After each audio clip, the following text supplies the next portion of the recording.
It's like maybe 6 months ago, now like a temporary updated chart for access. So now it's on the chat.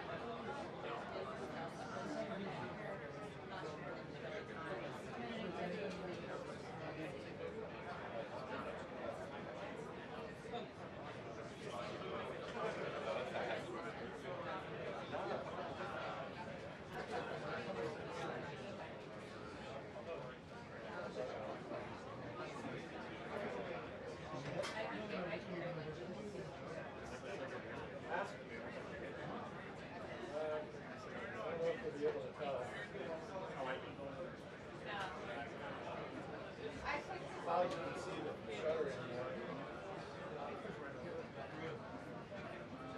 Is the light on top of the trigger? Oh yeah, yeah. Yeah. Oh yeah, that's the one all the way to the left. Yeah, I can see it. Yep. Yeah.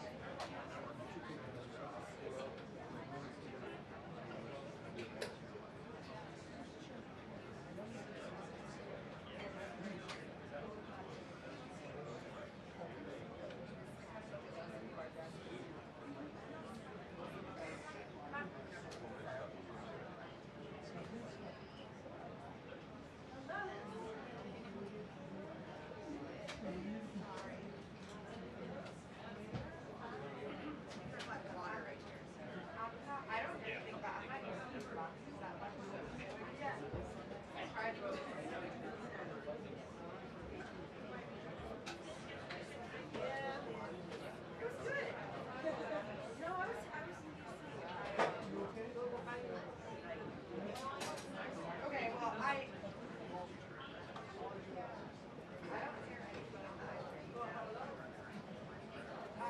I did look back. I don't know where it was, but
I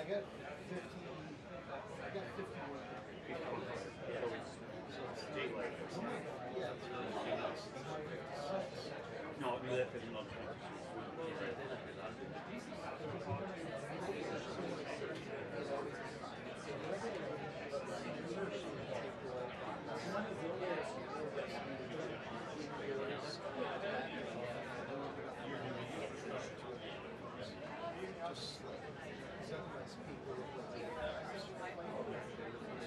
Wow. Nobody's complained yet, let's put it that way.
Yeah.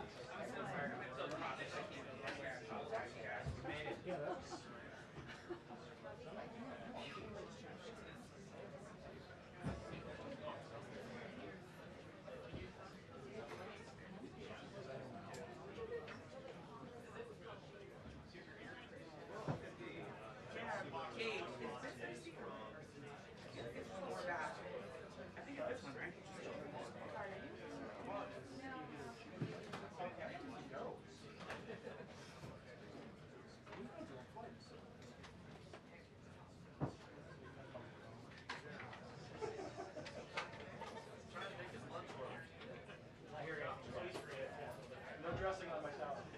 He said I'm not answering this.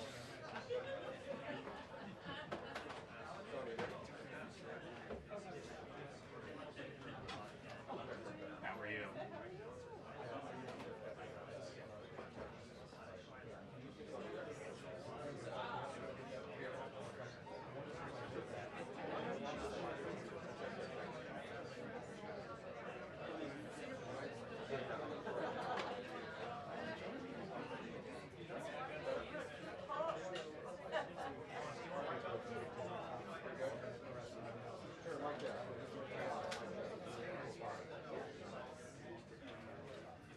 Yeah, it says this 1, 2, 3, 4, 5. I finished 10 a.m. on Monday, August 11th.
To go live, we've got that idea.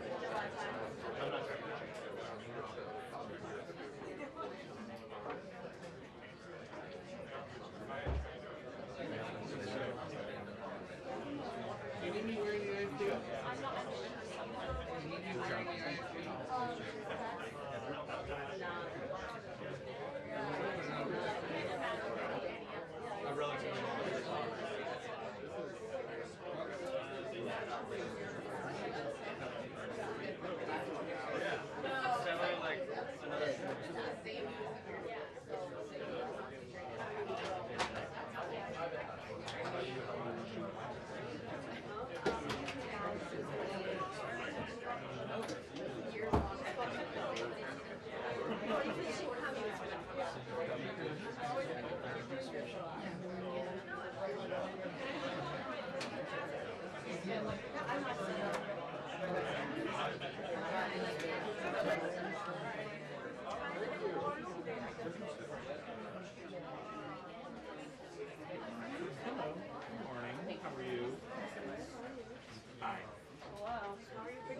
You ever look at the other people's and what they get?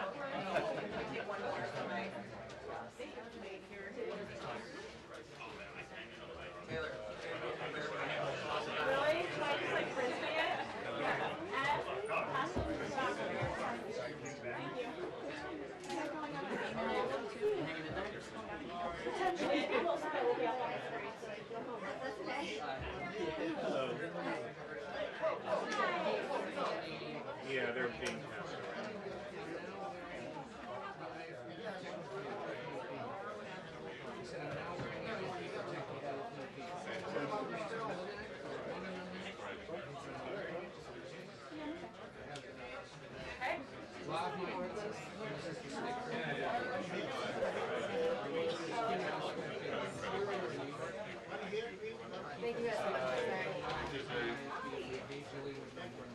What an adventure it is this morning.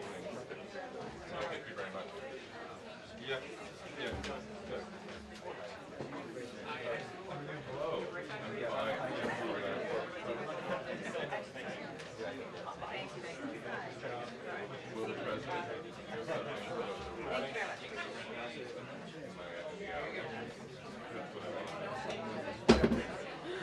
Morning. Hey, morning. Sorry, you guys, pardon me. How are you? Hey.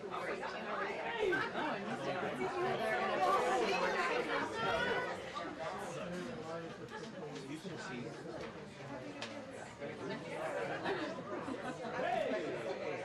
Is this Canada?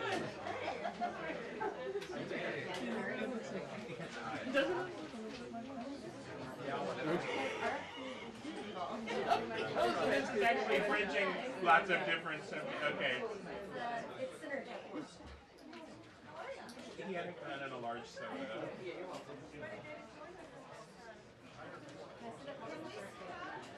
It's good. There's like nothing to do.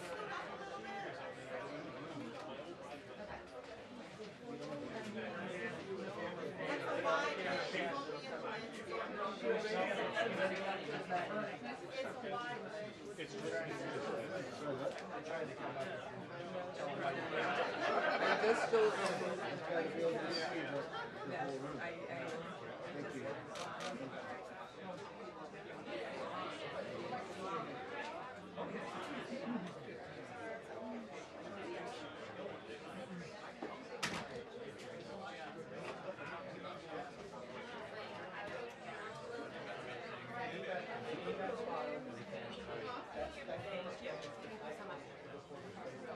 Like 10 more copies. Does anyone else need them?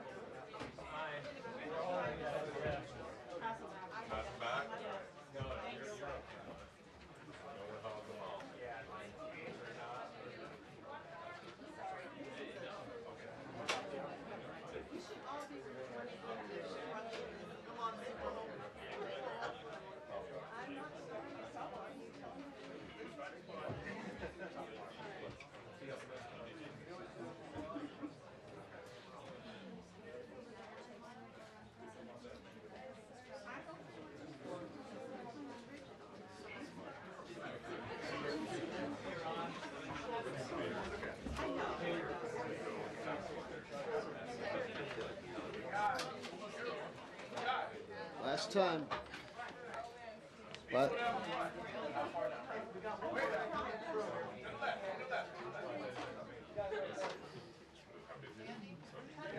Everybody good?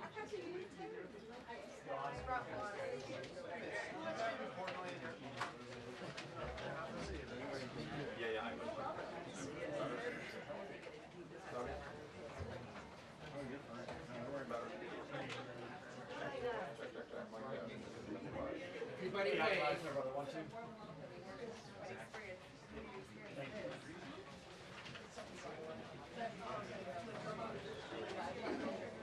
Hey, Ed, how you doing this morning?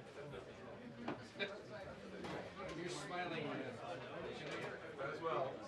We need more joy in this world, Ed. Come on. Yeah, we can see it. Do you have a preference on length?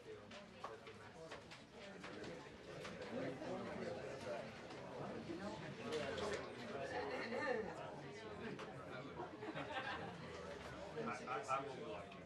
Okay, that would work. That would work. If no one will. Yeah, they will. They said they're going to.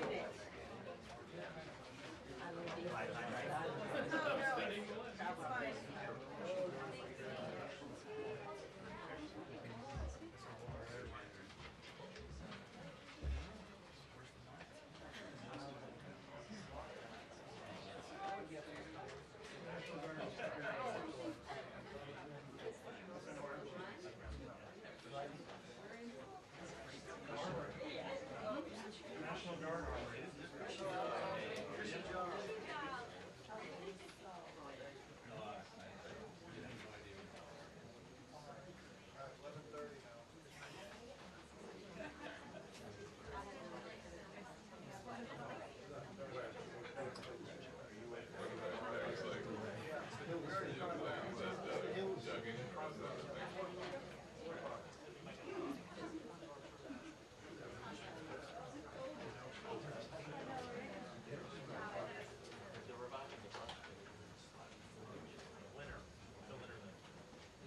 Your shoulder makes an appearance in my photo. Dana and Bill, good morning to you once again. You're right, this issue will be front and center when the president arrives here in the press briefing room in the next few minutes. You can imagine quite the crowd in here. A lot of focus, of course, will be the president's comments on his plan and his words to tackle a crime rate here in D.C. that he believes is unacceptable. Murders, carjackings, robberies, we have seen all sorts of crimes in D.C. since the pandemic. While numbers appear to peak in 2023, we have seen a dip, but the president still believes that the crime in the district, the nation's capital, is still unacceptable. What are we expected to hear from the president today? One will be whether or not the National Guard will actually be deployed on the streets of D.C. Fox hearing up to 1,000 National Guard officials, troops will be made available, but whether that number holds or if it's rolled out all at once is yet to be seen. Over the weekend, we saw a number of federal law enforcement agencies, ICE, CBP, FBI, ATF, out on the streets with D.C. Metro Police, also looking into what's happening on a daily basis. Just over the weekend in Navy Yard, it's a beautiful part of D.C., right near where the Washington Nationals play. We saw a fight break out, lots of teenagers, gunshots, and from that we also saw the city impose a juvenile curfew because so much of the focus data has been on the younger offenders in the district and whether or not the penalties have been too light for those people, 14, 15, 16, who may be committing crimes. I remember we saw a number of carjackings from the last 2 years or so where it was shocking to find out that it would be a 14 or 15-year-old that would rob somebody at gunpoint and, of course, make off with the vehicle as well. We know that the new U.S. Attorney for D.C. has also been urging the City Council to come in and stiffen some of those penalties. But one of the biggest questions also will be about whether or not the president will have such authority to do what he's likely to unveil here. The White House already giving out a fact sheet of what they say is some of the arrests that were made over the weekend with the help of additional federal law enforcement sources. But one of the other questions would be whether or not we see Congress try to rein in some of D.C.'s self-governing authority that dates back several decades. It's something that Republicans up on the Hill have talked about for a long time, but may not have had the votes to do just that. D.C. has a Democratic mayor, Muriel Bowser, who had been critical of Trump in the past, especially after what happened in early of 2021. But since then, they seem to have found somewhat of a working relationship. She was on another network over the weekend in which she said that the president would be in his authority to send the National Guard out to help with D.C. police, to help with law enforcement. But we've also heard from other D.C. officials, including the sole delegate from D.C. up on Capitol Hill, who believes she does not believe the president has such authority. So obviously the focus will be on what the president is able to implement, what kind of time frame he's looking at. The White House putting out this fact sheet, basically comparing the murder rate of D.C. to other world capitals, looking at Colombia, looking at London, and whether or not those numbers would be acceptable. There's been a lot of talk also about crime this year compared to years past. D.C. police, as well as the mayor's office, has been trying to point that crime is still down from what they saw just a few years ago, but crime before the pandemic, still a major issue. And I'd like to talk about the incidents over the weekend. It is still everywhere, whether you're even just leaving the White House, going up in the National Mall area, 8th Street corridor. If you've been to D.C., there is a lot of this area that is absolutely still under a concern for D.C. police. There's also been a question about resources, how many officers left the force after the pandemic. Dana, we'll see if the president weighs in on this, as well as his upcoming summit with Russian President Vladimir Putin on Friday. Dana.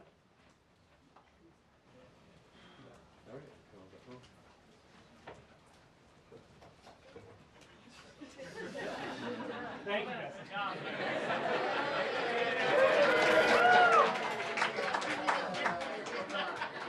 All right, Gabe, no pressure.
from a very packed briefing room here, and as you mentioned, the President, a lot of questions for him about how this deployment of the National Guard might be undertaken. As you said, the administration already deploying nearly 500 federal officers over the weekend, and just handing out a fact sheet detailing some of the arrests that they have made. But according to police data, crime in the district has been 56% since this time last year. Now, there are a lot of questions about has the President considered deploying National Guard troops here? Where might they be deployed? The mayor has been brought into these plans according to a source close to her office. So we're waiting to hear right now, in a few moments, what the President plans to do with that fact sheet handed out by the administration thus far. In a post on social media several hours ago, the President saying that DC will be, quote, liberated today. And of course, on it is not the only topic that we're expecting to hear from the President. Preparations are underway for the high-stakes meeting between President Trump and Russian President Vladimir Putin on a major unanswered question right now. Will President Zelensky be invited to that summit on Friday in Alaska? And what types of concessions might the Russians be prepared to undertake? The President suggesting that Ukraine might have to cede some territory. Of course, that is something that the Ukrainians have long said that they would not be willing to do. So that, along with many other questions on the board, and also reaction to the judge's ruling yesterday.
just me.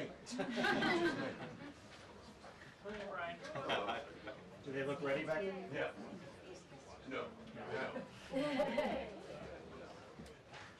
I'll get down there. The camera pan. I'm gonna be swinging to cover the whole room. I got you. Get a seat. Yeah, I will. They're not, it's not internet right now.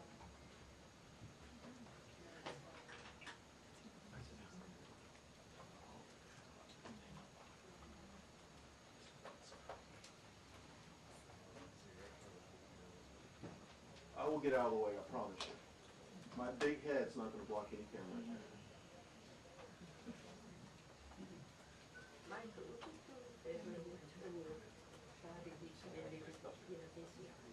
Thank you.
What time?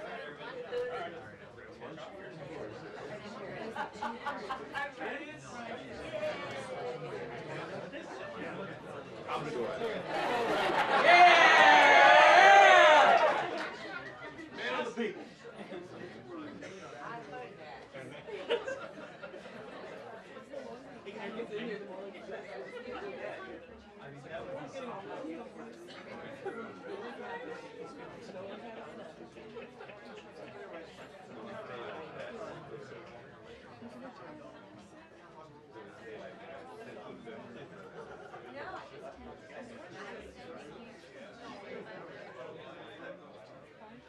Whatever. It doesn't sound right.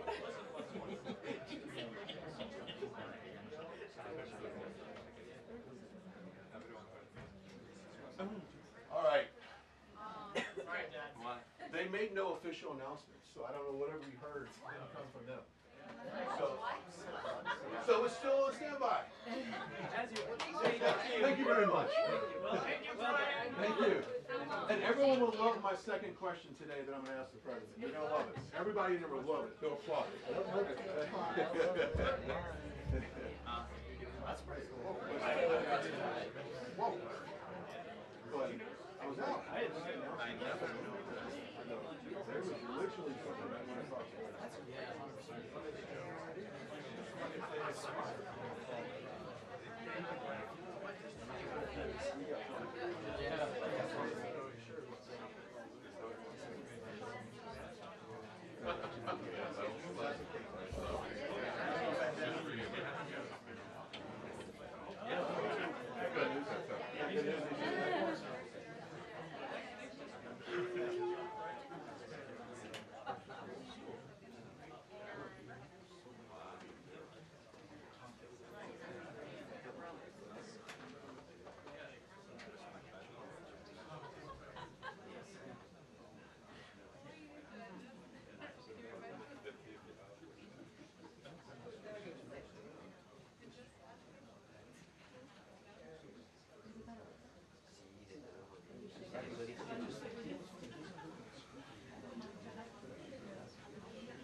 That was the first thing I thought.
Vale, perfecto, pues lo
I'm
off camera. Can you hear me?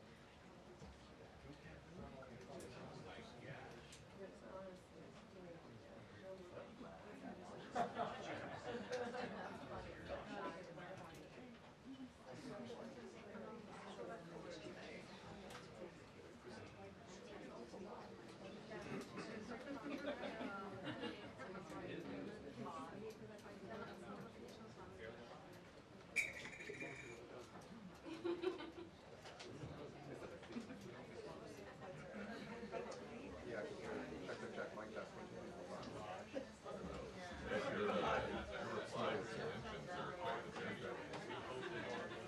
All kinds of personalities down there.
Wow.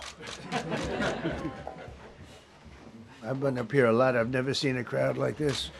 I think we need a ballroom, and that's happening. It's going to be a beautiful ballroom. This is really a lot of people, most I've ever seen in this room. And we're here for a very serious purpose, very serious purpose. Something's out of control, but we're going to put it in control very quickly like we did on the southern border. I'm announcing a historic action to rescue our nation's capital from crime, bloodshed, bedlam, and squalor, and worse. This is Liberation Day in D.C., and we're going to take our capital back. We're taking it back under the authorities vested in me as the President of the United States. I'm officially invoking Section 740 of the District of Columbia Home Rule Act. You know what that is? And placing the D.C. Metropolitan Police Department under direct federal control, and you'll be meeting the people that will be directly involved with that. Very good people, but they're tough, and they know what's happening. They've done it before. In addition, I'm deploying the National Guard to help reestablish law, order, and public safety in Washington, D.C., and they're going to be allowed to do their job properly. And you people are victims of it, too. You know, you're reporters, and I understand a lot of you tend to be on the liberal side, but you don't want to get mugged and raped and shot and killed. And you all know people and friends of yours that happened. And so you can be anything you want, but you want to have safety in the streets. You want to be able to leave your apartment or your house where you live and feel safe and go into a store to buy a newspaper or buy something. And you don't have that now. The murder rate in Washington today is higher than that of Bogota, Colombia, Mexico City, some of the places that you hear about as being the worst places on earth, much higher. This is much higher. The number of car thefts has doubled over the past 5 years, and the number of carjackings has more than tripled. Murders in 2023 reached the highest rate probably ever. They say 25 years, but they don't know what that means because it just goes back 25 years. Can't be worse. Our capital city has been overtaken by violent gangs and bloodthirsty criminals, roving mobs of wild youth, drugged out maniacs and homeless people. And we're not going to let it happen anymore. We're not going to take it. Just like we did on our southern border. Nobody comes through our southern border anymore. 3 months in a row, we had zero. I don't know if that's right, but the people that do the work, it's a very liberal group of people, actually, and they actually said zero for the last 3 months. Nobody thought a thing like that was possible. And, you know, when you say take a look at numbers, I just saw some charts. These are different cities throughout the world. Red is... Okay, the red is a place called Washington, D.C. Look at these. Baghdad we doubled up on Baghdad. Panama City, Brasilia, San Jose, Costa Rica, Bogota, Colombia, heavy drugs. Mexico City, I mentioned, Lima, Peru, all double and triple what they are. So do you want to live in places like that? I don't think so. I don't think so. And I think the people in this room, if you wrote correctly, you'd see, look at the kind of numbers we have. D.C., 41 per 100,000, number one that we can find anywhere in the world. Other cities are pretty bad, but they're not as bad as that. Is that where you want to live? The reporters of the world? Juvenile offenders and crimes against persons, as they say. It's getting worse. Not getting better, it's getting worse. And we had a recent indication. There was a story about a man who was just left. He quit because he was asked to do phony numbers on crime. And we're going to look into that. I think Pam is going to be looking into that. But he was asked by the city, I guess, that we don't want to show the real numbers. Let me do numbers so it looks like it's going down. Not going down. And under Biden, it was a disaster. And nobody did anything about it. We're going to do things about it like you wouldn't believe.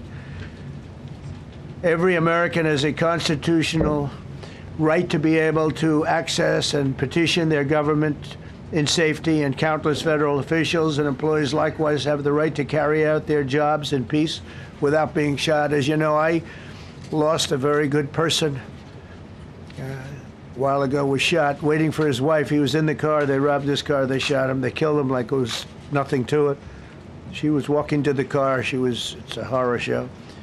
This issue directly impacts the functioning of the federal government and is a threat to America, really. It's a threat to our country. We have other cities also that are bad, very bad. You look at Chicago, how bad it is. You look at Los Angeles, how bad it is. We have other cities that are very bad. New York has a problem. And then you have, of course, Baltimore and Oakland. We don't even mention that anymore. They're so far gone. We're not going to let it happen. We're not going to lose our cities over this. And this will go further. We're starting very strongly with D.C., and we're going to clean it up real quick. very quickly, as they say. Days ago, a former member of the Doge staff was savagely beaten by a band of roving thugs after defending a young woman from an attempted carjacking. He was left dripping in blood. He thought he was dead, with a broken nose and concussion. Can't believe that he's alive. He can't believe it. In June, a 21-year-old congressional intern was tragically killed after being hit by a stray bullet in a drive-by shooting. A former Trump administration official named Mike Gill, fantastic person, was murdered last year in cold blood in a carjacking blocks away from the White House. We all knew him. Great person. Waiting for his wife as she was walking to the car. A Democrat congressman was also carjacked at gunpoint not far from the Capitol. And in 2023, an aide to Senator Rand Paul was stabbed in the chest and head by a demented lunatic as he walked down the street, just absolutely for no reason. Horrifically, last July 4th weekend, a 3-year-old girl was shot in the head and killed while sitting in a car near the Capitol. It's becoming a situation of complete and total lawlessness. And we're getting rid of the slums, too. We have slums here. We're getting rid of them. I know it's not politically correct. You'll say, oh, so terrible. No, we're getting rid of the slums where they live. Caravans of mass youth rampage through city streets at all times of the day. There are ATVs, motorbikes. They travel pretty well. Entire neighborhoods are now under emergency curfews. Just this past weekend, gunfire went through, and you saw that, the Navy Yard. I saw it this morning. They saw that they fought back against law. See, they fight back until you knock the hell out of them, because it's the only language they understand. But they fought back against law enforcement last night. And they're not going to be fighting back long, because I've instructed them and told them whatever happens, you know, they love to spit in the face of the police as the police are standing up there in uniform. They're standing and they're screaming at them an inch away from their face. And then they start spitting in their face. And I said, you tell them, you spit and we hit. And they can hit real hard. It's a disgusting thing. I've watched that for years, for 3-4 years. I've watched them. The police are standing, and they're told, don't do anything under any search. So and you can see they want to get at it. And they're standing there, and people are spitting in their face, and they're not allowed to do anything. But now they are allowed to do whatever the hell they want. This dire public safety crisis stems directly from the abject failures of the city's local leadership. The radical left city council adopted no cash bail. By the way, every place in the country where you have no cash bail is a disaster. That's what started the problem in New York, and they don't change it. They don't want to change it. That's what started it in Chicago. I mean, bad politicians started it, bad leadership started it, but that was the one thing that's central, no cash bail. Somebody murders somebody and they're out on no cash bail before the day is out. We're going to end that in Chicago. We're going to change the statute. I spoke with Pam and Todd and everybody. We're going to change the statute, and I'm going to have to get the Republicans to vote because the Democrats are weak on crime, totally weak on crime. They don't know why. They want to stop because they get mugged too. But we're going to change no cash bail. We're going to change the statute and get rid of some of the other things. And we'll count on the Republicans in Congress and Senate to vote. We have the majority, so we'll vote. We don't have a big majority, but we've gotten everything, including the great, big, beautiful bill. Got that done, and that's one of the greatest things that's ever happened to people in this country. They're starting to figure it out, how good it is. Biggest tax cut in history. So many things. But we'll be able to get that done. So, Todd, if you and Pam can draw up things working with the people, we will. I'll get it passed. We'll get it passed with the Republicans. Probably won't get, think of this, probably won't get one Democrat vote because they have no idea what they're doing. That's why they want men playing in women's sports. That's why they want transgender for everybody transgender.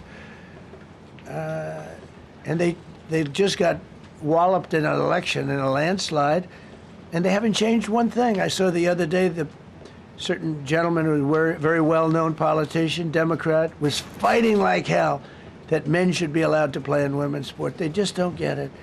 They said it's an 80-20 issue, and I think it's a 97-3 issue. And I don't know who the three are. I've never heard anybody nobody's ever come up to me, sir, you have to let men play in women's sports. You have to do it, sir. Nobody's ever approached me. I don't know where this issue even comes from. Never seen anything like it. But they turned our nation's capital into a sanctuary jurisdiction. That's the other thing. We have to get rid of sanctuary cities as quickly as possible. We're going to do it, too. We have to. Because it's sanctuary for criminals. Releasing illegal alien gang members onto the streets in 2022, nearly 70% of criminals arrested in Washington went unprosecuted. That's not going to happen with the group we have standing aside and standing behind me.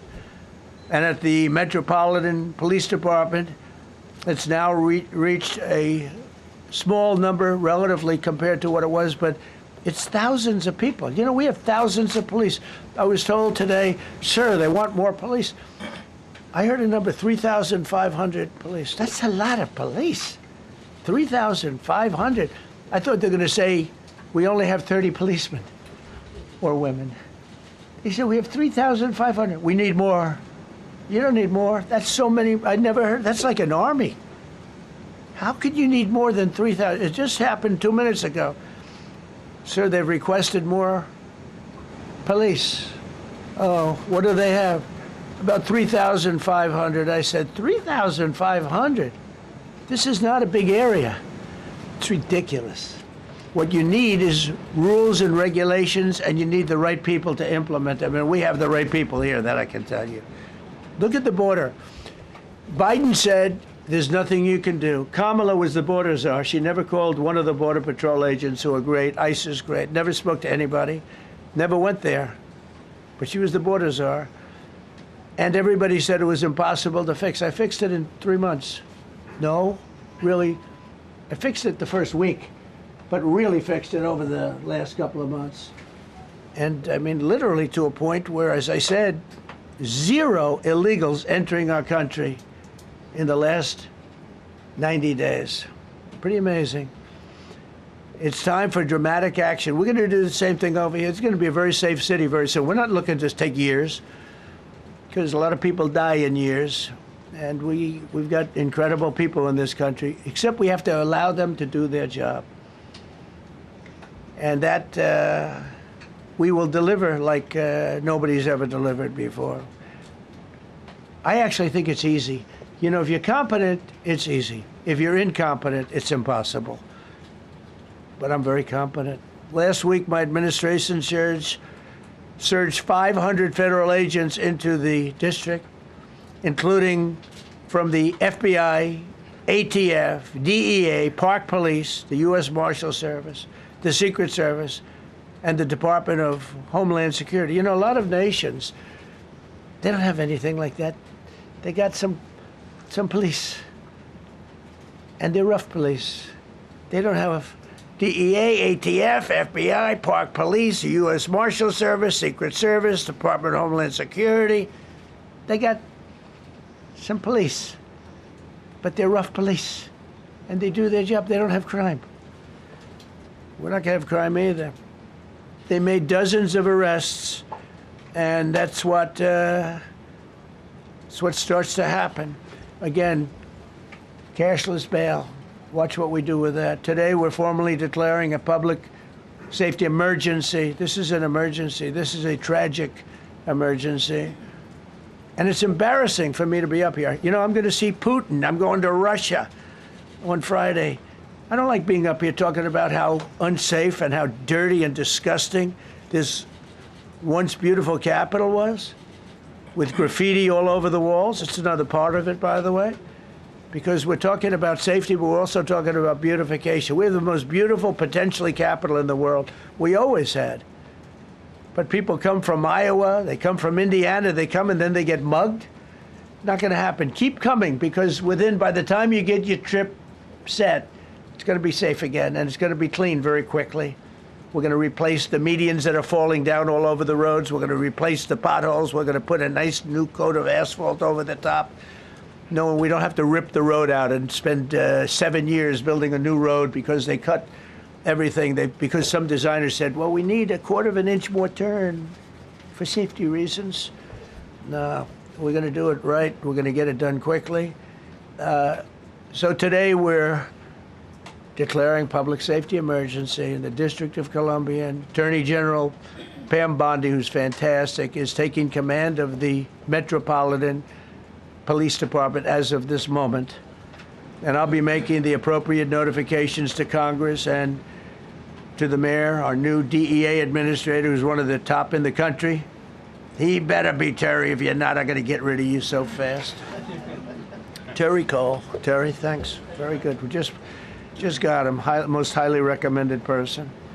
And you'll be designated as the interim federal commissioner of the Metropolitan Police Department, okay? And you run them tough. They're good. You have a lot of good people. You have people that shouldn't be there. You also have people that shouldn't be there. They got in there because of woke.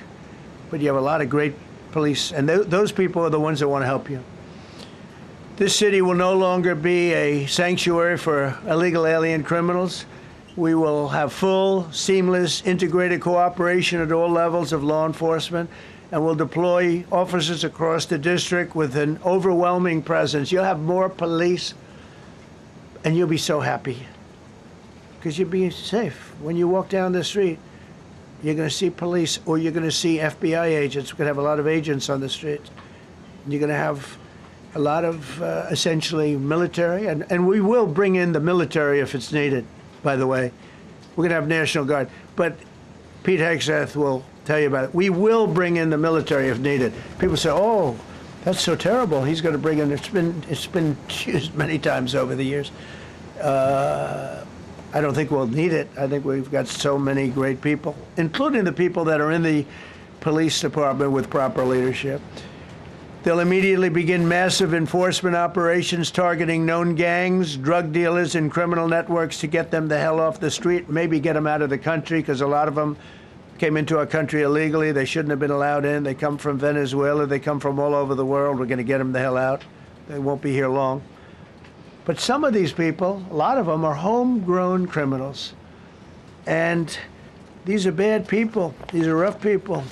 And this is just a list of some of the people that were given to me today that were criminals removed from the D.C. streets this weekend. They were rough and tough. But we're rougher and tougher. Look at these people here. Nothing, you know. They're not going to be your local school teacher. Look at this guy. He has killed people numerous times. They're not going to be an asset. They will never be an asset to society. I don't care. I know we all want to say, oh, they're going to be rehabbed. It's not going to be rehabbed. I'm going to ask Doug Burgum to come up and say a couple of words because he's in charge, as you know. He's Interior, but he's in charge of the U.S. Park Police. And I've heard so many great things about the Park Police. They're proud of it. They've been there for a long time. Their families oftentimes grow into the roles. They love the country. They love this area. So, Doug, could you say a few words, please? Thank you, Mr. President.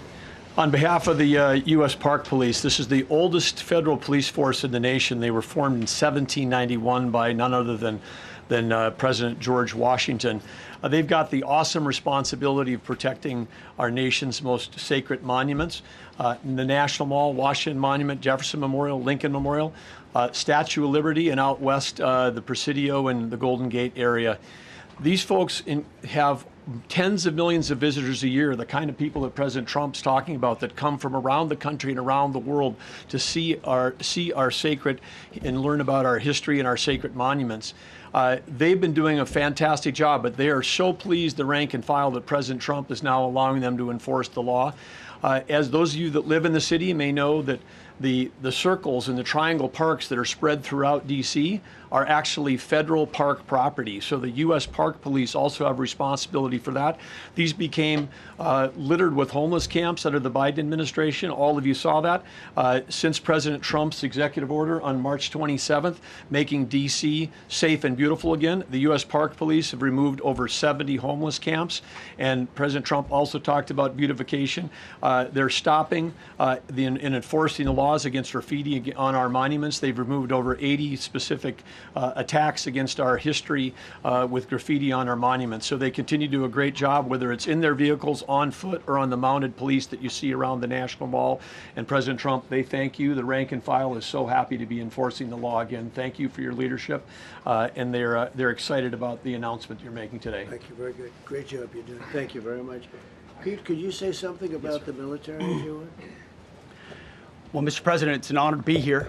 And at your direction this morning, we've mobilized the D.C. National Guard. It'll be operationalized by the Secretary of the Army, Dan Driscoll, through the D.C. Guard. You will see them flowing into the streets of Washington in the coming week. At your direction as well, sir, there are other units we are prepared to bring in. Other National Guard units, other specialized units.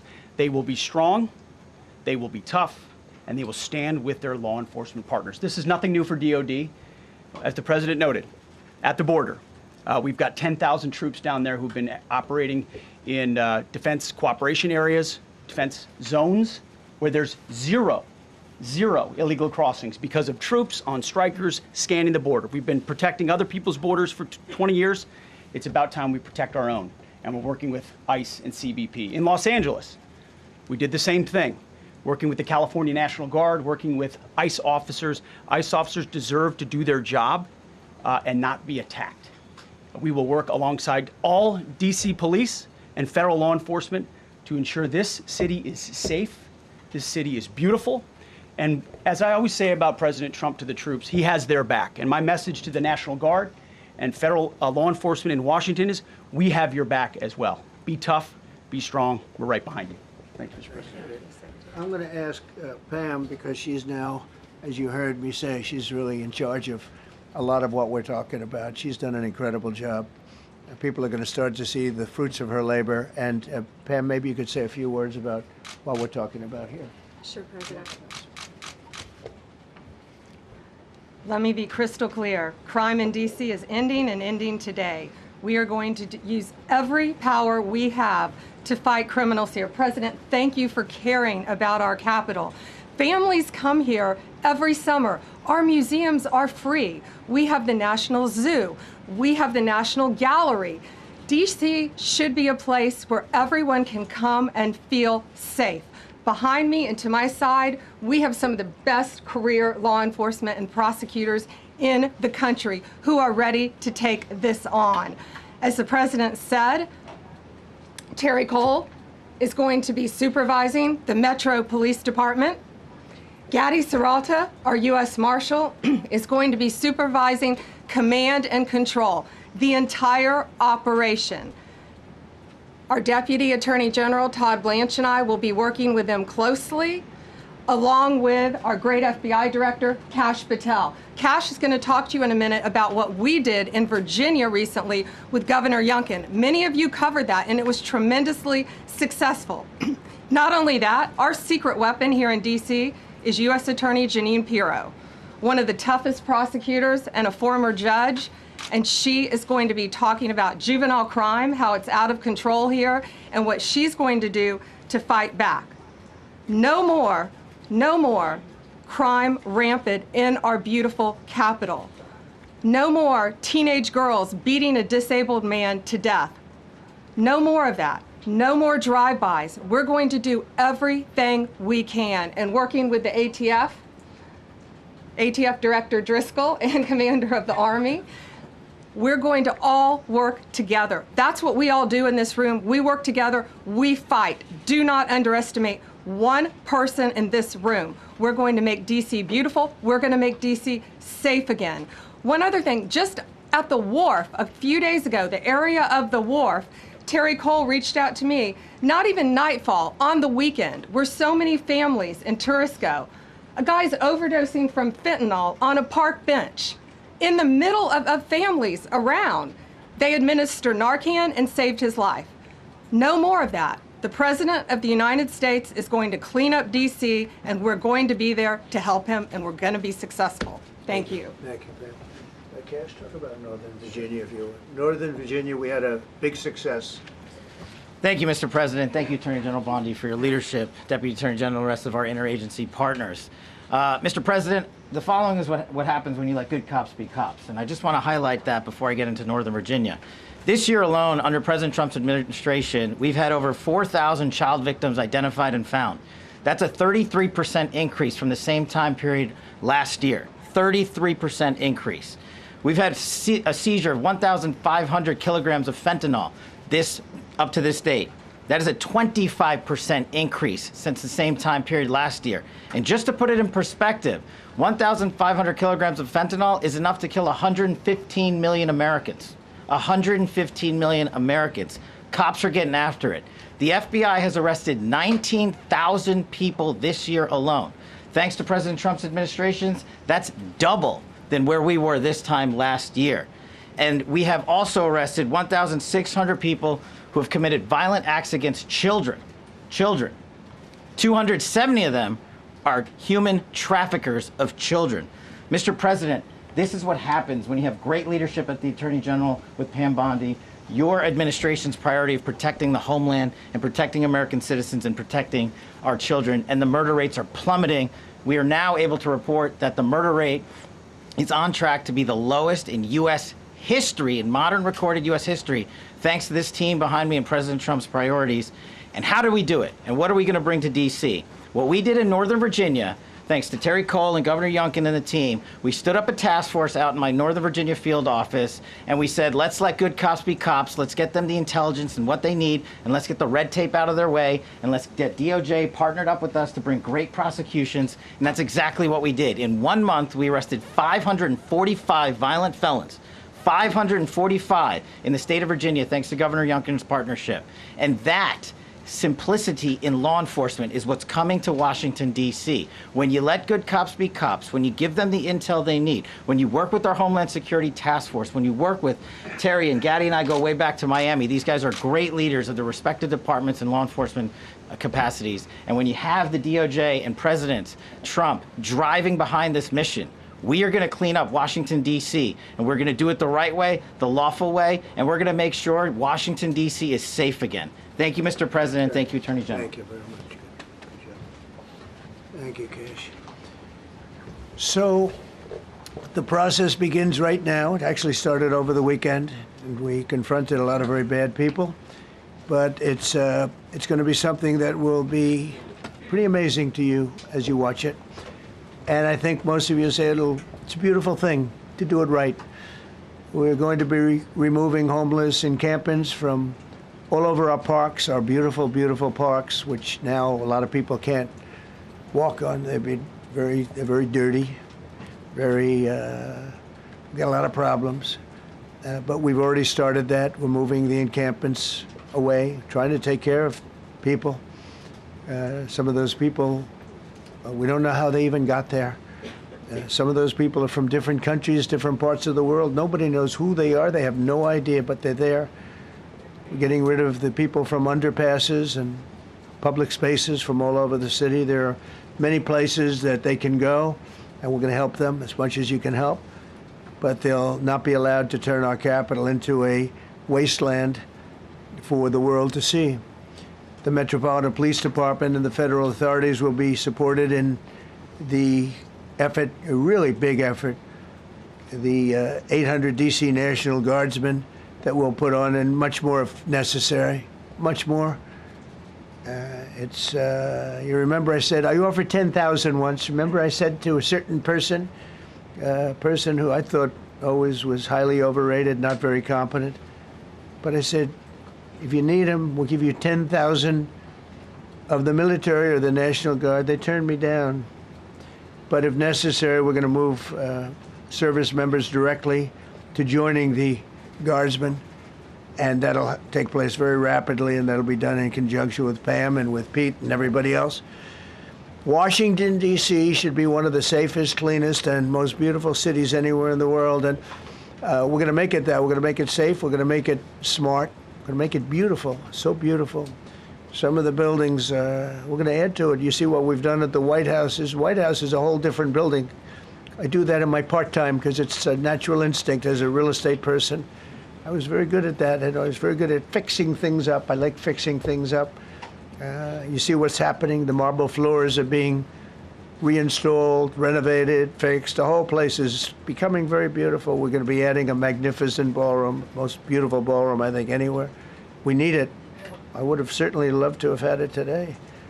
I think we would have filled it up. A lot of you are standing outside, can't get in this room. I have never seen the room like this, which tells me that you want to talk about, I mean, this was a D.C. news conference. It tells me that you want to talk about crime in D.C.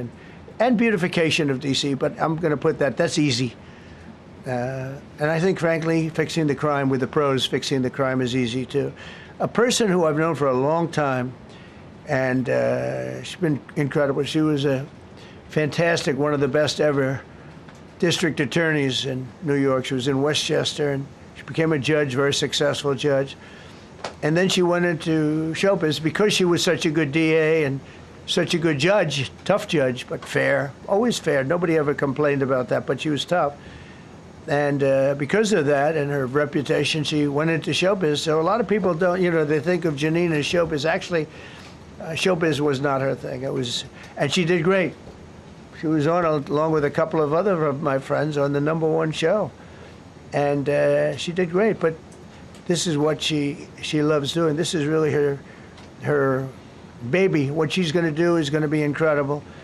And I'd like to speak for just a few seconds on what she has in mind, what she wants to do. We're going to be appointing some judges. We have some open spots, and we're going to take people, because the judges are letting killers out. They just say, go, that's okay, don't worry about it. So we're putting some, Pam recommended, Todd recommended, some judges that are great. Janine recommended. Janine's given me 3 great candidates already. We have about 10 open spots, and we could probably create some more. We need them. Janine, would you say a few words, please?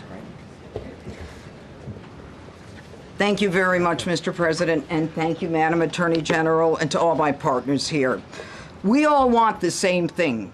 We all want a safe city. We want a safe capital. We want to be able to bring our families here. We want to be able to come and enjoy the history that makes this place great. And unfortunately, we are not in that position right now. And Mr. President, I want to thank you for taking the step that we need right now to make criminals understand that they are not going to get away with it anymore. And I'm not going to stand here and go over and over the cases. But what I can tell you is this. I see too much violent crime being committed by young punks who think that they can get together in gangs and crews and beat the hell out of you or anyone else. They don't care where they are. They can be in DuPont Circle, but they know that we can't touch them. Why? Because the laws are weak. I can't touch you if you're 14, 15, 16, 17 years old and you have a gun. I convict someone of shooting another person with an illegal gun on a public bus in the chest, intent to kill. I convict him. And you know what the judge gives him? Probation. Says you should go to college. We need to go after the D.C. Council and their absurd laws. We need to get rid of this concept of, no cash bail. We need to recognize that the people who matter are the law-abiding citizens, and it starts today. But it's not going to end today, because the president is going to do everything we need to do to make sure that these emboldened criminals understand we see you, we're watching you, and we're going to change the law to catch you. And my final note is this. These kids understand that the jurisdiction is through the State Attorney General, Brian Schwab. I did a poster of the young man from Doge who was beaten bloody with a severe concussion, a broken nose. And then I did a poster of what happens to those kids, because I can't arrest them, I can't prosecute them. They go to family court and they get to do yoga and arts and crafts. Enough. It changes today. Thank you, Mr. President. Thank you, Jim. You're welcome. Great job. Thank you. If I could, I just signed some executive orders. I'd like to have Will please come up and we'll let the people know what we signed. Do you want to put them down? Yes, sir. Go ahead. A short while ago in the Oval Office, President Trump signed 2 crucial executive actions to deal with the emergency crime conditions we currently face in the District of Columbia. The first of these was an executive order, as President Trump said before, invoking his powers under Section 40 of the Home Rule Act to take federal control of the D.C. Metropolitan Police Department. Along with that executive order, President Trump signed the statutorily required notification letters to Mayor Bowser and to the relevant House and Senate committee leaders. The second major executive action that President Trump signed was a presidential memorandum directing the Secretary of Defense to utilize the National Guard to address the conditions we see on our streets here in D.C. It also authorized the Secretary of Defense to work with state governors to utilize their National Guard units if necessary as well. These are bold, decisive steps intended to combat the out-of-control crime conditions we've seen on D.C.'s streets for far too long, and I, for one, am deeply proud to be part of an administration that's finally coming to terms with these issues, sir. Thank you very much. Sir. Thank you. So, just to conclude, Washington, D.C. should be one of the safest, cleanest, most beautiful places anywhere in the world. It was years ago. We had one problem that was a pretty big problem. The radical left got out of control and they started trying to rip down statues. And I said, let's go pass a law real fast. We're going to do it real fast. But we were blocked by the Democrats who do not want safety. Nobody gets it. I don't get it. They don't get it because they can't get votes. I don't know how they can win an election with this, but they don't want safety.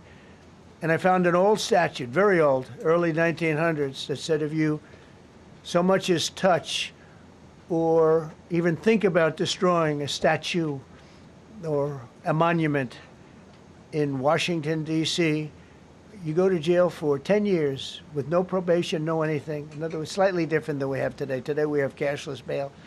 There you get jailed 10 years. No curtailed sentence, 10 years. And we took it out. Nobody used it. It was never used because, you know, it's harsh. And you remember they started to rip down a statue of Abraham Lincoln. I said, that's a tough one to rip down. He was pretty good, Pam. I think he was pretty good. When the ropes started going around Abraham Lincoln to pull him down, Andrew Jackson, others, and they were heading to the Jefferson Memorial, Thomas Jefferson. They're going to do a big number there. I said, it's time. And I signed that statute immediately. We had it updated. We made it use the same language, all passed by Congress. And I announced it's 10 years in jail, no probation, no anything, 10 years, no curtail sentence if you touch, so much as touch a statue in Washington, D.C. And it was an amazing sight, beautiful sight. Everybody just left. The ropes were hanging around Andrew Jackson, and there were 2 ropes around Abraham Lincoln. They left the rope, but everybody just left. And that was the last problem we ever had. You know, that was the last problem that we ever had with the statues. They were going wild, and somebody came to me and said, sir, in 1910, I don't want to give you an exact because you'll say, Donald Trump gave us wrong dates around like early on. You know, if I'm slightly off, they make you sound a little bad. So I won't put myself in that position. I won't put you in that position because I think everybody agrees with what we're doing today. But when I signed that thing, it was like a miracle. Everybody left. They were gone. They were starting to march down. They started the march toward Thomas Jefferson. And I figured he was always going to be safe. But they found something with him, and they found something with Abraham Lincoln. And even in the name George Washington in California, numerous places changed the name of George Washington High School and various other places. They took George Washington's name. This was a sick, woke culture that I think we've largely ended. And a lot of those people that were woke are now turning out to be the opposite. I won't go so far as to say MAGA. It's a very special category. But they've gotten out of that. But we have people that love this country, and they love this really beautiful capital. It is. I flew over it the other day, and I said, what a beautiful place. But if there's crime all over the streets, when you get there, it doesn't look so beautiful. But we're going to make it beautiful again. We're going to fix it with crime, and we're going to also, as we're doing that, we're going to start doing things that we know how to do, that I know how to do better than anybody, I guess, because of my experience from previous life. But not only are we stopping the crime, we're going to clean up the trash and the graffiti and the grime and the dirt and the broken marble panels and all of the things they've done to hurt this city. And we're going to restore the city back to the gleaming capital that everybody wants it to be. It's going to be something very special.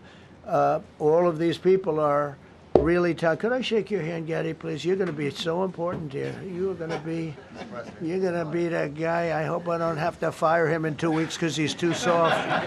I don't think he's too soft. If I do, I will, though. Is it okay if you're soft, weak, and pathetic, like so many people? I will fire you so fast. You're not going to have to worry about that. No, I think you're going to do a fantastic job. And everybody in this room, they may not express it, but they all want that to happen. You know, they want to be safe, and they have families too.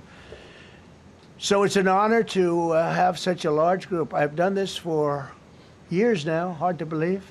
I've never seen this room so packed. In fact, I'm sure it's a violation of every fire code.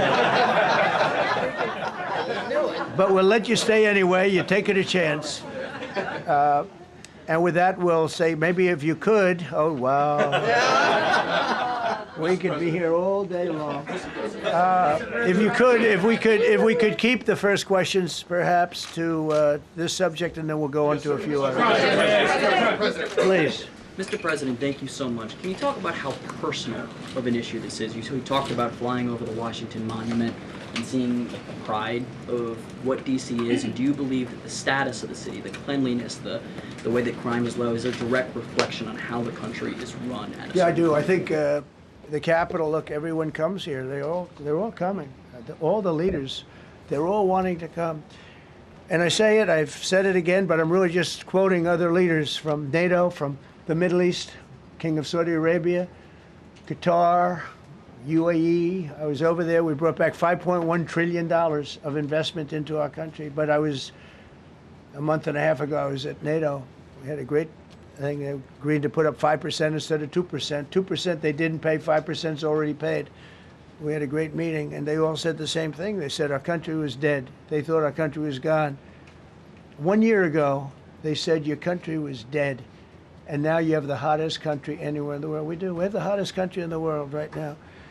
The tariffs have helped. It's given us not only the money, it's billions, trillions of dollars of money, but it gives us great power over enemies. We solved 5 wars with Pakistan and India. We just solved one. Azerbaijan and, as you know, and Armenia. A war was raging for 37 years. And the 2 leaders got up and they said, we never thought this would be solved. Russia tried to solve it. They all tried to solve it. It was a very tough situation, but we got it done. And I said to the 2 men, I said, are you guys friends? And they had a hard time. You know, they've been killing each other for 37 years, right? One was there 5 years, one was there for 22 years. He said, my whole life I've been fighting this war, and you got it solved. But we did many of those. We did in the Congo and Rwanda. That's been going on for 30 years. 8 to 9 million people killed that they know of, but it was raging, and we got that solved. We got a lot of them done. It's a great honor. But you want to have, when they come, the leaders come to our country to sign documents that the war is over or whatever, or for other reasons. They come for trade. and you want them to come through so beautifully. You ride down those roads, everything should be perfect. You shouldn't have medians falling down into the roadway. Median, you know, the metal things that are always, somebody had a great lobbyist, because I've never seen them look good. I've been looking at those things with the little, right? They're always broken and bad, but here they're really bad. And we're going to either put new or fix it, and it's not expensive. It's not really expensive. And we're going to fix our roads a little bit. We're going to clean up our sidewalks. You have countries where every Saturday the people go out and they wash their sidewalks in front of their stores or their houses. They scrub their sidewalks. So we aren't quite at that level yet, I don't think, Gaddy. We're not quite there yet, but maybe we will. They go out and they scrub. I think it's so beautiful to hear that and to see those stories. But we're going to make it clean. But just to finish with your question, it's a very, very strong reflection of our country. And when they see a bad city, you know, my father always used to tell me, I had a wonderful father, very smart, and he used to say, son, when you walk into a restaurant and you see a dirty front door, don't go in, because if the front door is dirty, the kitchen's dirty also. Same thing with the Capitol. If our Capitol's dirty, our whole country is dirty, and they don't respect us. So it's a very good question. Mr. President, sorry. Question for you on the specific issue. Do you expect more cities to follow DC's path if this goes through? So the idea is that Chicago, LA, San Francisco, would they expect similar action what we've seen in DC? And the other question, sir, there's reporting that the administration is going to reclassify marijuana. Would that send mixed messages that if marijuana is okay, some drugs are okay, but we're trying to clean up crime? How do they go hand in hand? We're only looking at that. That's early, but you know, somebody reported it, which is fine. We're looking at it. Some people like it, some people hate it. Some people hate the whole concept of marijuana because if it does bad for the children, it does bad for people that are older than children. But we're looking at reclassification, and we'll make a determination over the next, I would say, over the next few weeks. And that determination hopefully will be the right one. It's a very complicated subject, the subject of marijuana. I've heard great things having to do with medical, and I've had bad things having to do with just about everything else. But medical and, for pain and various things, I've heard some pretty good things, but for other things, I've heard some pretty bad things. The other part of your question, I mean, we're just going to see what happens with it all. We're going to have a tremendous success in what we're doing. Other cities are hopefully watching this. They're all watching, just like everyone's watching here. They're all watching, and maybe they'll clean up, and maybe they'll do this and get rid of the cashless bail thing and all of the things that caused the problem. I mean, if you go back, this whole thing with cashless bail is a disaster. So many problems came that we never had before. So they're watching us today, and if they don't learn their lesson, if they haven't studied us properly, because we're going to be very successful. I have zero doubt about that. It's going to be. It's a question of will it be really fast, like the border. You know, everyone said, they used to say, Biden used to say, I need legislation. I didn't get any legislation. I called up our people, and we did a great job. Tom Homan was great. As you know, our secretary did a great job. They did a great job. There's no games. They didn't play games. And we're going to have the same thing here. But then I'm going to look at New York in a little while. Let's do this. Let's do this together. Let's see. It's going to go pretty quickly. And if we need to, we're going to do the same thing in Chicago, which is a disaster. We have a mayor there who's totally incompetent. He's an incompetent man. And we have an incompetent governor there. Pritzker's an incompetent. His family threw him out of the business, and he ran for governor. And now I understand he wants to be president. But I noticed he lost a little weight, so maybe he has a chance. You know, you never know what happens. But Pritzker's a gross incompetent guy, thrown out of the family business. But when I look at Chicago and I look at L.A., if we didn't go to L.A. 3 months ago, L.A. would be burning like the part that didn't burn. If he would have allowed the water to come down, which I told them about in my first term. I said, you're going to have problems. Let it come down. We actually sent in our military to have the water come down into L.A. They still didn't want it to come down after the fires. But that was it. We have it coming down. But hopefully L.A. is watching. That mayor also. The city's burning. They lost like 25,000 homes. I went there the day after the fire. You were there. And I saw people standing in front of a burned down home. It was, their homes were incinerated. They weren't like, even the steel was literally, it was all warped and literally disintegrated because of the winds and the flame and the whole thing. It was like a blowtorch. They were standing on this beautiful day, maybe a couple of days after. We gave it a little time because what they had suffered. Almost 25,000 homes. And you see what's happening now. They didn't give their permits. I went to a town hall meeting. I said, we're going to get you the federal permits, which are much harder. Almost immediately. Lee Zeldin is a star. He did an incredible job. They have all their federal permits. They don't have their city permits. And the mayor said to me, we think we could have them in 2 years. I was walking down the street, and I met with firemen and police. And I was saying hello to many people that were standing in front of their homes with yellow tape. You can't go in. You can't go onto the lot. And those people wanted to start rebuilding their homes then and there. And the mayor said, we should be able to get them the permits within 2 years. I said, that's a shame. 2 years? Are you kidding? I'm going to get them the federal permit like almost immediately. 2 years. And she roared back, well, maybe 1 year. The place was booing her out of the place. They don't have their permits to build their homes. And now they're talking about putting, this is among the most beautiful areas was in the country. Now they're talking about putting low-income housing there. Can you believe this? I love low-income housing. I made money with low-income housing. I built low-income housing. I know more about low-income housing and luxury housing. I know about everything real estate. They want to replace some of those homes with low-income housing. They haven't gotten their permits yet.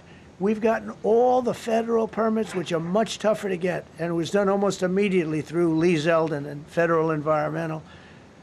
And I watched the other day, those people are angry. And now, you know, they had tremendous, they loved that area. They loved the whole big area, different places, but they loved it. It was all luxury stuff and beautiful stuff, and some wasn't that luxury, but the level of love for that neighborhood, their neighborhoods, was incredible. And you know what? I watch people on television, they want to go, they want to leave. They've lost their spirit, they've lost their heart, because the mayor's incompetent. And Gavin Newsom is incompetent. He's got a good line of bullshit, but that's about it. He's incompetent. And you have Los Angeles is, you know, it's amazing. You know, I called, the first thing I did, I got the Olympics to go there. I was the one that got it.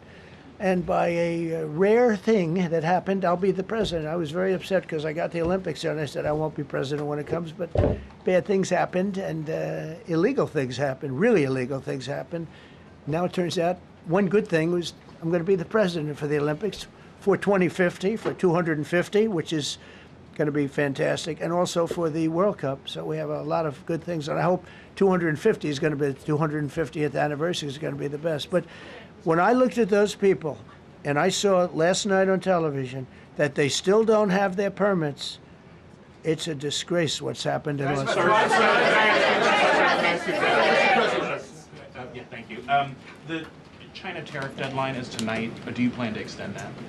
We'll see what happens. China's been, we've been dealing very nicely with China, as you probably have heard.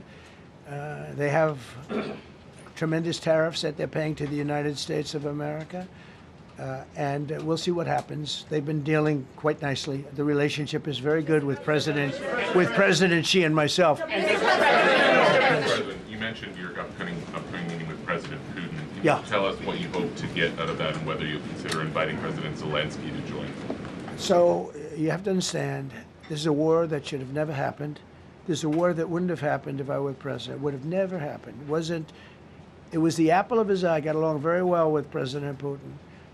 But if you look, under President Bush, they took a lot of territory. Under President Obama, they took a lot of territory. Under Biden, they essentially took the whole thing. You know, it's just a question of time.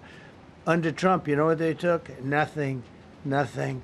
I was the one that said, you can't build your pipeline. That was half built.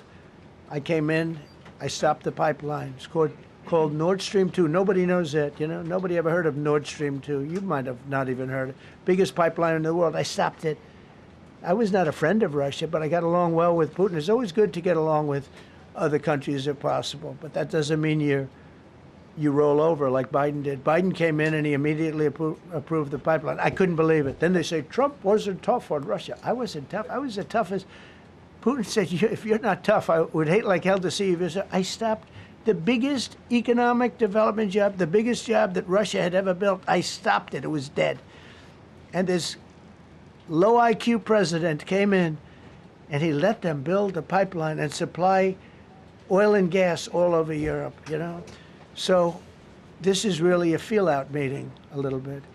And President Putin invited me to get involved. He wants to get involved. I believe he wants to get it over with. Now, I've said that a few times, and I've been disappointed because I'd have like a great call with him, and then missiles would be lobbed into Kiev or some other place, and you'd have 60 people laying on a road dying.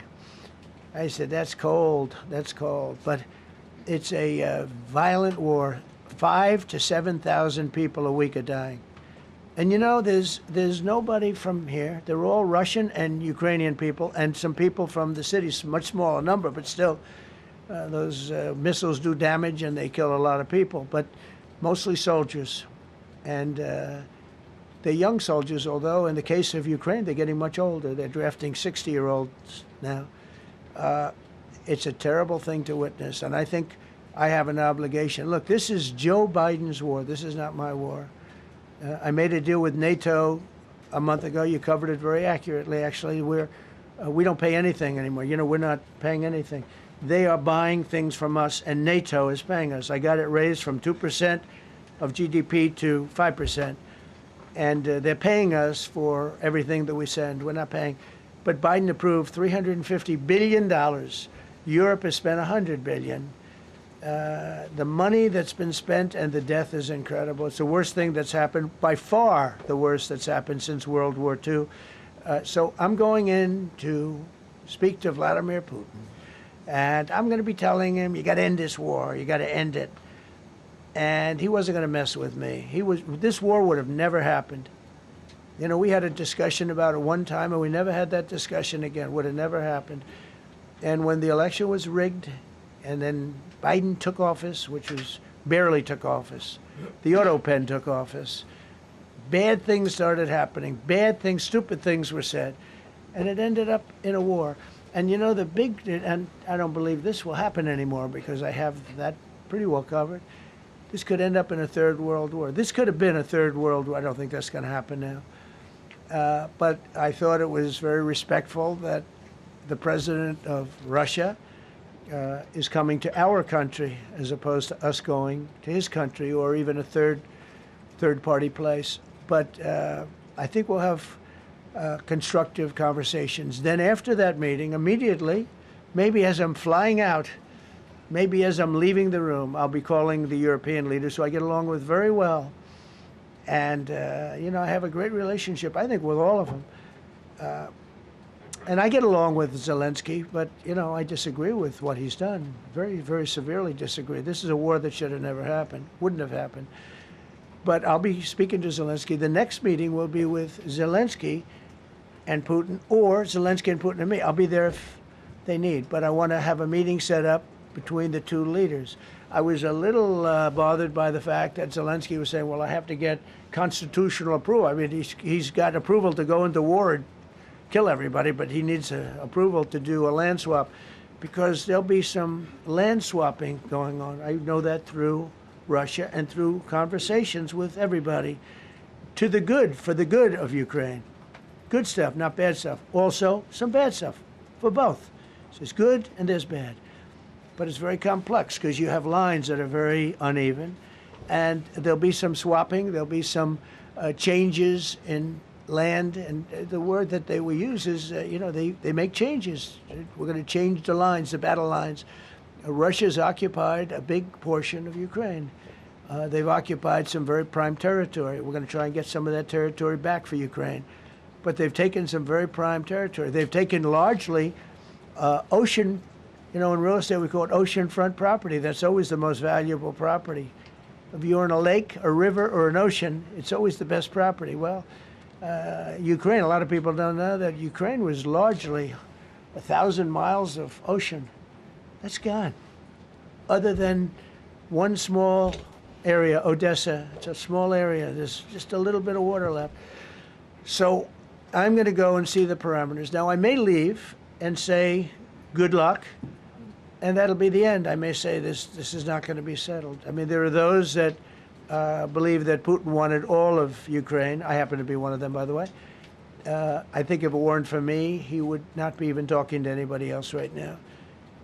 But I'm going to meet with him. We're going to see what the parameters are. I'm then going to call up President Zelensky and the European leaders right after the meeting, yeah. And I'm going to tell them what kind of a deal. I'm not going to make a deal. It's not up to me to make a deal. I think a deal should be made for both. I think Russia has to get back into building their country. It's a massive country. I think they have 11 time zones, if you can believe it. It's a massive, it's by far, from the standpoint of land, it's by far the largest. They have tremendous potential in Russia to do well. They're not doing well. Their economy is not doing well right now because it's been very well disturbed by this. It doesn't help when the President of the United States tells their largest or second largest oil buyer that we're putting a 50% tariff on you if you buy oil from Russia. That was a big blow. And then they say, gee, he wasn't so tough. Nobody else would have done that. And I haven't stopped there. I mean, look, I was all set to do things far bigger than that, but I got a call that they'd like to meet, and I'm going to see what they want to meet about. I'd like to see a ceasefire. I'd like to see the best deal that could be made for both parties. You know, it takes two to tango, right? So ultimately, I'll have a meeting next week. I had a great relationship with him, considering the fact that, you know, I was not nice to him because of the pipeline. I ended the pipeline. I also gave the javelins. Do you ever hear of a javelin? Javelin is called a tank buster. They say that Obama gave them sheets and I gave them javelins. If it weren't for me, all those tanks that were destroyed at the first days of the war because the tanks got stuck in the mud, some commander made a better. You know, they would have been in Kiev in 4 hours going down the highway. But a Russian general made a brilliant decision to go through the farmland instead. And they just had torrential rains, and the rains were so bad, and it was mud, and those tanks got stuck in the mud. I don't know who that general is, but knowing Vladimir, he's probably not around any longer because all those tanks were stuck in the mud, and they went along with the javelins. I gave them the javelins. You know that, right? I gave them javelins. They gave them sheets. But I'm going to meet with President Putin, and we're going to see what he has in mind. And if it's a fair deal, I'll reveal it to the European Union leaders and to the NATO leaders and also to President Zelensky. I think out of respect, I'll call him first. And then I'll call them after. And I may say, lots of luck, keep fighting. Or I may say, we can make a deal. If not, I will tell you this. I've seen a poll coming out of Ukraine. 88% of the people would like to see a deal made. And if you go back 3 years, everybody was gung-ho for war. You know, everybody's gung-ho for war until you have it. It's an amazing thing. I had it with a couple of countries where I couldn't get a deal done with one particular country. And I just couldn't. The guy's great. He's a friend of mine. Great. Good leader. Tough as hell. I couldn't get the deal done. And then he went into war for a short period of time. You know where I'm talking about. First term. And it was nasty. Guys being killed all over the place. And he went through 1 week of war, and I was able to get the deal done. He said, this is nasty. Yes, please. Yeah, just to follow up on what you were saying there. First of all, Volodymyr Zelensky is not invited on Friday? He wasn't a part of it. I would say he could go, but he's gone to a lot of meetings. You know, he's been there for 3.5 years. Nothing happened. And what is the definition? I mean, do you want somebody that's been doing this for 3.5 years? What's the definition of a good deal? I'll tell you after I hear what the deal is. Because there could be many definitions. You know, you're talking about a very large and complex situation. Now, I tell you, the war that I just settled with Azerbaijan and with, as you know, in Armenia was almost as complex as this one. having What's to do with routes, successful trade. meeting on Friday with Vladimir Putin. Well, we're going to have a meeting with Vladimir Putin, and at the end of that meeting, probably in the first 2 minutes, I'll know exactly whether or not a deal can be How will made. you know that? Because that's what I do. I make deals. Mr. President. Please, go ahead. Yeah, thank you, Mr. President. I'm going to ask you two questions, one about China, one about Russia, if I could. On China, your administration agreed to send the most advanced or advanced NVIDIA and AMD chips. No, obsolete. No. Obsolete chip. Well, and then 15% of the You profits mean the come back. 20s? No. This is an old chip that China already has. And I deal with Jensen, who's a great guy, and NVIDIA. The chip that we're talking about, the H20, it's an old chip. China already has it in a different form, different name, but they have it. Or they have a combination of two will make up for it and even then some. Now Jensen's a very brilliant guy, and Jensen also has a new chip, the Blackwell. Do you know what the Blackwell is? The Blackwell is super duper advanced. I wouldn't make a deal with that, although it's possible I'd make a deal, a somewhat enhanced in a negative way Blackwell. In other words, take 30% to 50% off of it.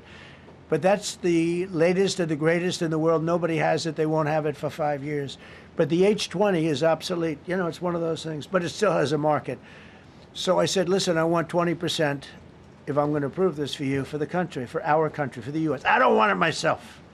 You know, every time I say like 747, I want, yeah, for the Air Force. So I just wanted, so when I say I want 20, I want for the country. I only care about the country. I don't care about myself. And he said, would you make it 15? So we negotiate a little deal. So he's selling a essentially old chip that Huawei has a similar chip, a chip that does the same thing. And I said, good, if I'm going to give it to you, because they have a, they have a stopper, what we call a stopper, not allowed to do it. It's really known as a restrictive covenant. And I said, if I'm going to do that, I want you to pay us as a country something, because I'm giving you a release. I released them only from the H20. Now, on the Blackwell, I think he's coming to see me again about that. But that will be a unenhanced version of the big one. Like, I don't know if you know it, we will sometimes sell fighter jets to a country, and we'll give them 20% less than we have. You know what I mean, right? That's the same. So on Russia, do you see a time, Mr. President, when there could be normal trade between the U.S. and Russia? Should your meeting go well, should there be peace? I do, yeah. Russia has a very valuable piece of land. If Vladimir Putin would go toward business instead of toward war, it's a warring nation. That's what they do. They fight a lot of wars. A friend of mine said Russia's tough because they just keep on fighting. They beat Hitler, so did we, and they beat Napoleon. They've been doing this for a long time. I asked a question to a very, very smart man that some people like and some people don't like. Viktor Orban, right, from Hungary, the head of Hungary, and he's in that same area and knows the two countries very well. I said, this was before Biden didn't do anything to get us out of it. He could have gotten us out of that. It would have never happened. I said, so can Russia be beaten by Ukraine? He looked at me like, what a stupid question. He said, Russia's a massive country, and they win their country and they win their life through wars. They fight wars. That's what they do. He said, China beats you with trade. Russia beats you with war. That was a very interesting statement. China's not beating us with trade, not when I'm in charge. But they were beating Biden with trade, but they never beat us with trade. Don't forget, China had to pay $400 billion worth of tariffs when I was last time. That was last time. And if we didn't have COVID, all of this stuff we would be loaded. We're finding hundreds of billions of dollars of cash is pouring into our country now because of tariffs. And all we're doing is we're doing what they do to us. It's so beautiful to see it. they found last month, as you saw, $25 billion of excess cash flow. They're saying, where did it come from? I said, I'll tell you where it came from. It came from a place called tariffs, and we're doing very well. We're really doing well. But I expect to have a meeting with Putin that I think it'll be good, but it might be bad. And I'm here for one reason, to get rid of a war that somebody else started. Should have never happened. And if I could end it, great. Complex war, a lot of bad blood, But Zelensky's been there for 3.5 years. So if you put him in a room, now I will say this, ultimately I'm going to put the two of them in a room. I'll be there or I won't be there. And I think it'll get solved. Yeah, please be happy. Thank you, Mr. President. Excuse me, I'm going to suggest, because do you have any other questions on DC? Because I don't want them to be. Wait. These are incredible people. I don't want them to be standing up here on subjects. Does anybody have a question of them? And then you guys can leave. Okay, a question, Brian, go ahead. Thank you, Mr. President. All right. And by the way, this is only on DC, and then they're going to leave because it's unfair to have them stand up here all day long. Brian. I've got two questions for you. First, about DC. This is personal for me as well. Last year, I was robbed on the streets by one of these teenage thugs. Had a gun, got away with it. Let's talk about the effort that between law enforcement, prosecutors, and judges, because it's a recycling belt. Like, these kids go, they don't fear the police. They know it. If you talk about how we've got to get these judges and put these kids behind bars, right. Adult crimes deserve adult penalties. And my second question, I'll after you answer that, please. You want me to answer it? Whoever wants to take it. Okay. It's real. Do you want me to answer it? Go ahead. Here's the problem. Assuming that they're 17 years, older than 17 years old, I can get the case. If they're under 18 years of age, I can only get the case if it's murder, rob one, rape, or even if they shoot a gun but don't kill you, I can't get it. So the law has to be changed. As the president said, cashless bail. That has to be changed. All right, then even assuming I get the case, I get jurisdiction, I get a conviction, the DC Council has given the judges the ability to give probation on shootings. And so then it's up to them.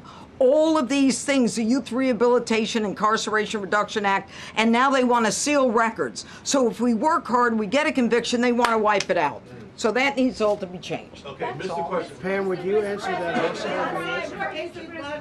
Yeah, and just back to that topic, let's be clear though, we're going to charge them and we're going to track every single thing they do throughout every step of the court process and report back to you and let all of you know what's happening to them, because the people who are prosecuting them, the judges who are trying them, they also need to be held accountable. Mr. President, you also made a comment. This is the most people we've ever seen in this briefing. I've never seen ever, right? Yes. I've never seen any. Where's Caroline? Where's my superstar?